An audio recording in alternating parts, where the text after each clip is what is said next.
curious chimps. You're saying like you're saying stuff that you wish was said to you. Is there anything you can think of? Okay, let me actually, I thought about this before coming.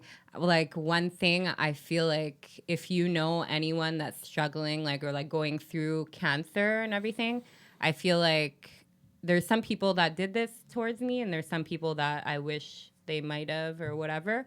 But one thing I could say is like, you know, when you say to a person with cancer, like, oh, let me know if you need anything or something like that, I think it's really sweet. I think it's very nice. But I feel like when somebody is in distress and they're in this situation where they already feel like they're kind of a burden in a way, because that's kind of how I felt sometimes, you know?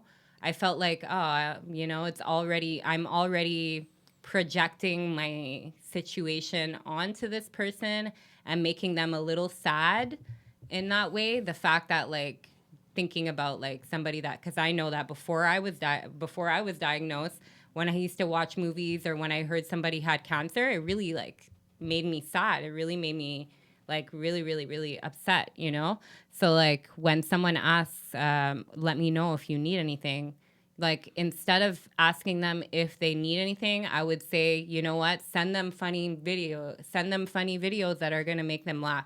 Go there and help them. Don't have them ask like, oh, let me know if you need anything, because the chances are they're not going to let you know.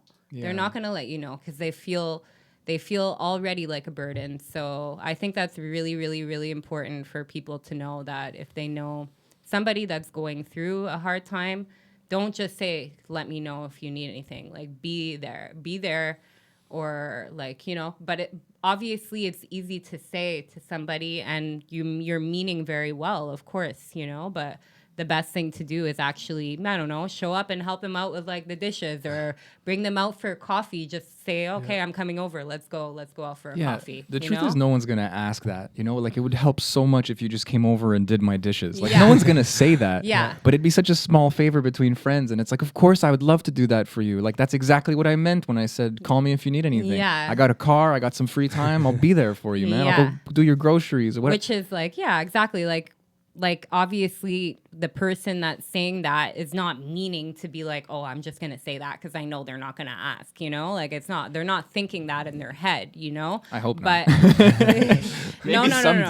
No, that they're not thinking that in their head. Well, maybe a couple, maybe they're like, you know what, I don't have time. Let me just put this I just out have there. to say this. This is the thing you say, you know. Yeah, exactly. And like I feel like a lot of people like kind of said that to me, you know, like in a way. And this is like a thing that I discuss with many people like that are going through cancer. I think that was like the biggest thing that came up with a lot of the people that I've met that are going through the same thing. Is I think we all kind of feel like if you want to help, just help kind of thing, you know, like if you just show up with a send me a funny video, ask me how I'm doing, and without me having to, you know, because you're already going through such a process, you know. Yeah, exactly. And then on top of it, thinking like you're projecting or you're being too needy, or it's just so much going on. You're so vulnerable in that state. Yeah. So it's like people are just like afraid of each other. Like, it's like if why is that?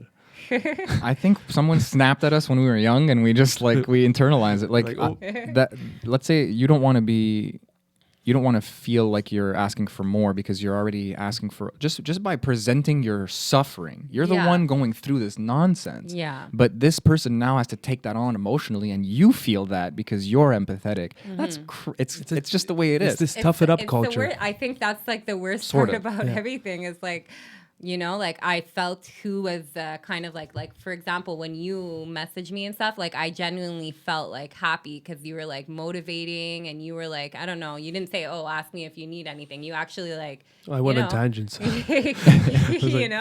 you know, like, and that felt like really good. Like, you know, so like some people, they're just like, oh, you're in my prayers, you know, you're in my prayers. Oh, thank you for your prayers. I'm pretty sure that it had an effect on where I am today, you know, so I appreciate everything. But I'm just saying that someone's in that situation, I feel like it makes a huge difference. If just taking that extra step might really change just that the little whole outcome. step. Yeah. Exactly. Yeah. So I feel like that was like very important.